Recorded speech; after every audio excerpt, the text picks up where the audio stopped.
Marie has put a question in the comments for us.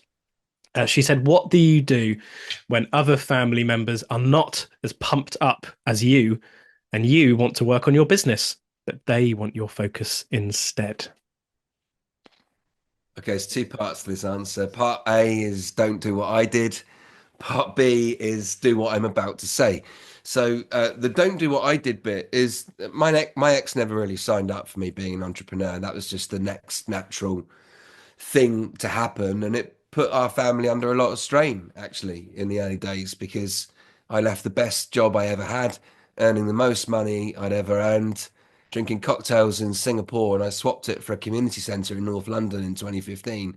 And my ex and some of my friends were like, "You've done what?"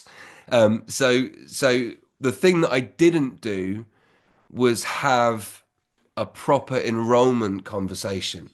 So I think if you're getting some pushback from family members or disinterest or sometimes hostility, I get it. I understand that because it's you've chosen the rebel's path. The rebel's path that can be a bit of a bumpy journey. It's not, you can let go of the idea that money is going to come in the exact amount of money every month that you want and need, and there will be never be any fluctuations in that.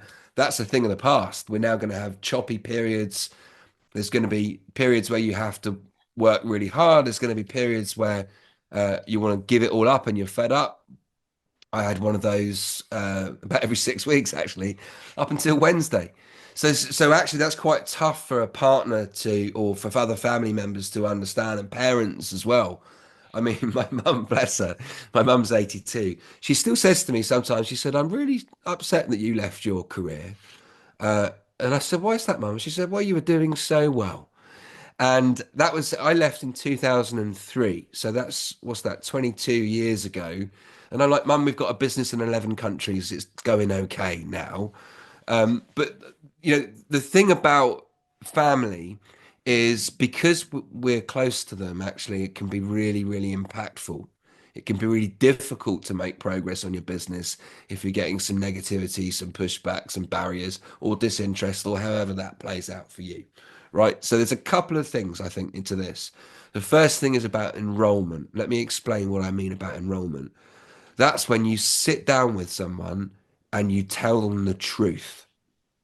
Okay. And it comes from the heart and you have their undivided attention and you sit with them and you are so present with them that like your life depends on it. And you look them in the eyes and you place a hand on their shoulder if you want to and say, "Look, I know that this isn't something, I get the sense that this isn't something that you're excited about right now, but I have to tell you, the truth is, I must try this for myself. I've been thinking about it for so long. It's in my heart. It would mean the absolute world to me. This feels like my life's purpose, and I might get it wrong. I might make mistakes, and it's going to be hard. But what I really want to know from you is that you understand. You're not asking anything for them apart from you understand. I need you to know that, and you understand that how important this is to me to give it a try. I accept that it might not excite you, but I have to go and do this for myself to find out if it's going to happen. And I understand, and I'm sorry that that might be uncomfortable for you, because you had other ideas. You want me to do this, you want me to do that. I understand that might be uncomfortable for you. I understand your opinion might be I'm doing the wrong thing, but I must go and do this for myself. I'm sorry. I love you. Please forgive me. I've got to do this. I just wanted you to know.